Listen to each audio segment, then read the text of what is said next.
ada informasi terbaru tentang hubungan Pak Jokowi, Bu Megawati dengan Prabowo. Nah, ini berkaitan dengan masa lalu. Apakah ada perjanjian atau gimana? Mari simak videonya.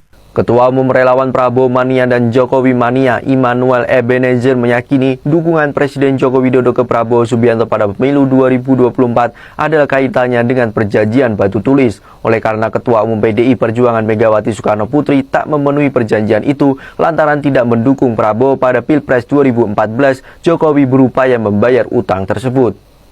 Menurut Noel, Presiden berusaha memutus mata rantai kebencian dan dendam masa lalu karena tidak dipenuhinya perjanjian batu tulis oleh Megawati. Namun, oleh sebagian pihak, dukungan Jokowi ke Prabowo pada Pilpres 2024 justru dianggap sebagai bentuk pengkhianatan kepada negara terhadap partainya PDIP. Noel mengatakan Jokowi berkali-kali menyampaikan bahwa PDIP merupakan partai yang melahirkannya. Disebutkan pula bahwa Megawati merupakan sosok orang tua ideologi mantan Gubernur DKI Jakarta itu.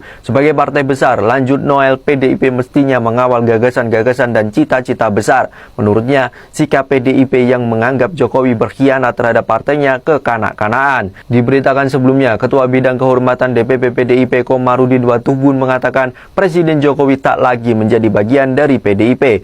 Hal itu dia sampaikan saat ditanya status Jokowi sebagai kader PDIP setelah Mahkamah Konstitusi memutuskan menolak gugatan pasangan calon presiden dan calon wakil presiden nomor urut 3 Ganjar Pranowo Mahfud MD terkait sengketa hasil pemilu 2024. Selain Jokowi, Gibran juga ditegaskan tak lagi menjadi kader PDIP. Menurut Komarudin, keputusan partai mencoret Gibran sebagai kader sudah berlaku sejak resmi menjadi calon. PDIP menegaskan pihaknya sudah tidak mau menjalin hubungan baik dengan Presiden Joko Widodo. Pernyataan itu disampaikan oleh anggota DPR RI fraksi PDIP, Dedi Yefri Sitorus di Kompleks Parlemen Senayan, Jakarta pada Rabu 20 Maret. Menurut Dedi, Jokowi secara tidak langsung telah membakar rumahnya sendiri pada momen Pilpres 2024. Hal itu disampaikan Dedi saat merespon pertemuan Capres nomor urut 2 Prabowo Subianto yang menjenguk Bendahara Umum DPP PDIP Oli Dondo Kambe pada awal Maret lalu. Dedi mengatakan PDIP akan tetap menjalin hubungan baik dengan siapapun termasuk dengan Prabowo. Namun Dedi menegaskan bahwa PDIP sudah tidak mau menjalin hubungan baik dengan Presiden Jokowi.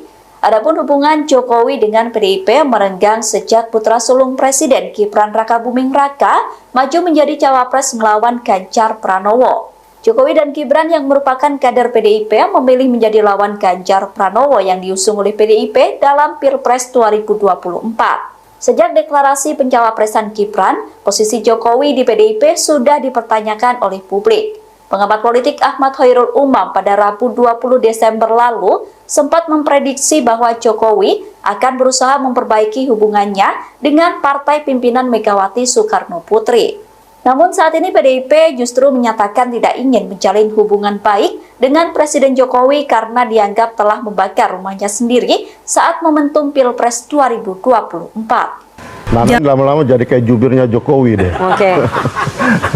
Maksa-maksain, generalisasi. Oke. Sementara kita... Emang Pak Jokowi kayak gitu?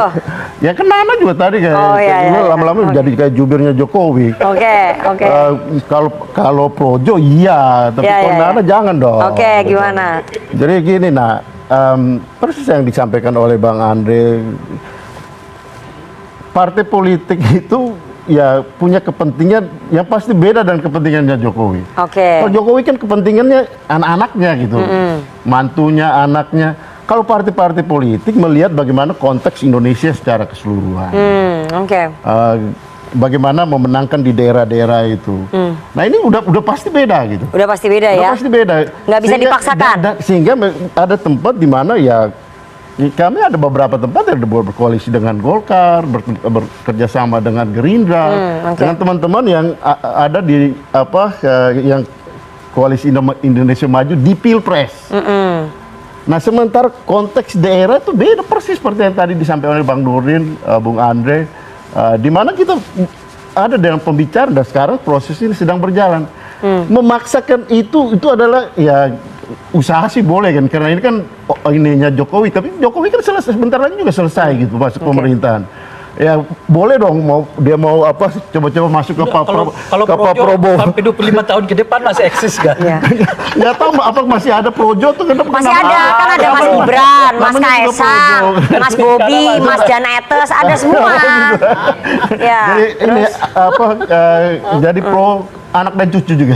Iya. Ya Terus maksudnya urusan partai politik itu kita bicara soal bagaimana konteks keindonesiaan gitu dan di dalam wilayah-wilayah di daerah-daerah itu gitu. Oke, jadi Pak Jokowi Bukan nggak soal bisa memaksakan.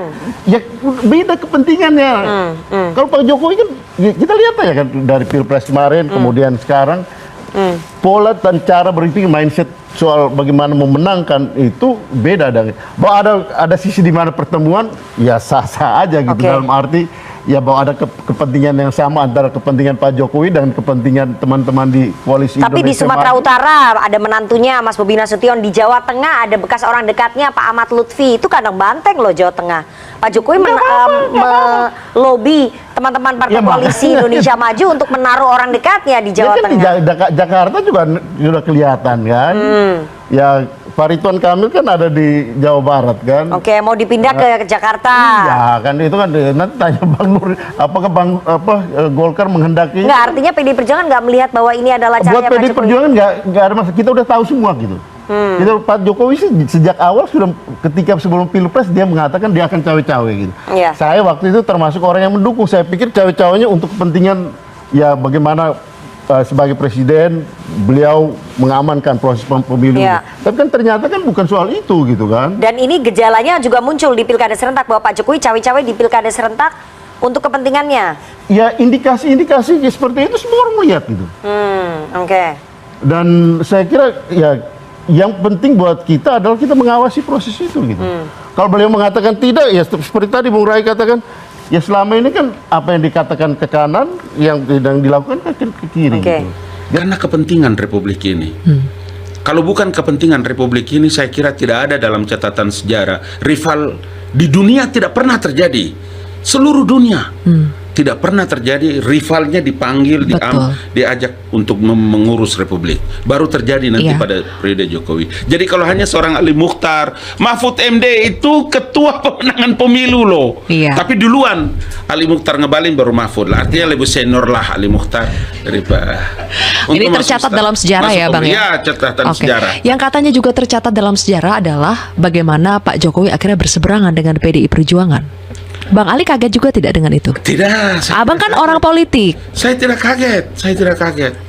Jokowi harus mengambil kebijakan-kebijakan yang lebih penting untuk kemaslahatan bangsa dan Republik ini. Kalau itu merugikan atau tidak mendatangkan manfaat yang lebih besar. Istilah Zilvia semalam itu ada manfaat dan mudarat. Kalau mendatangkan kemudaratannya lebih besar daripada manfaat, pasti dia akan memilih manfaatnya. Memilih dan mengambil Pak Prabowo Subianto itu untuk mendatangkan kemaslahatan lebih besar bagi Republik ini. Meninggalkan PDI Perjuangan? Itu urusan lain lagi. Kalau politik itu kan dinamis kan. Sebagai orang politik, analisa Bang Ali gimana? Dan sebagai orang yang dekat dengan Presiden? Dinamis, Kenapa? biasa Kenapa? saja. Siapapun akan bisa memilih seperti itu.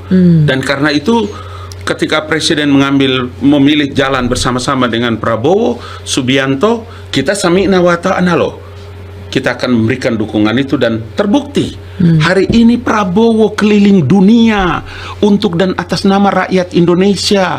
Dia bercerita tentang betapa pedihnya air mata orang di Gaza dan Palestina. Tidak ada orang yang bicara kecuali Prabowo. Iya. The best bukan? Oke. Berarti keputusan Joko Widodo itu adalah keputusan ilahiyah yang Tuhan memberikan jalan. Ada satu keputusan juga yang akhirnya sebetulnya ini yang paling banyak dipermasalahkan Bang Ali.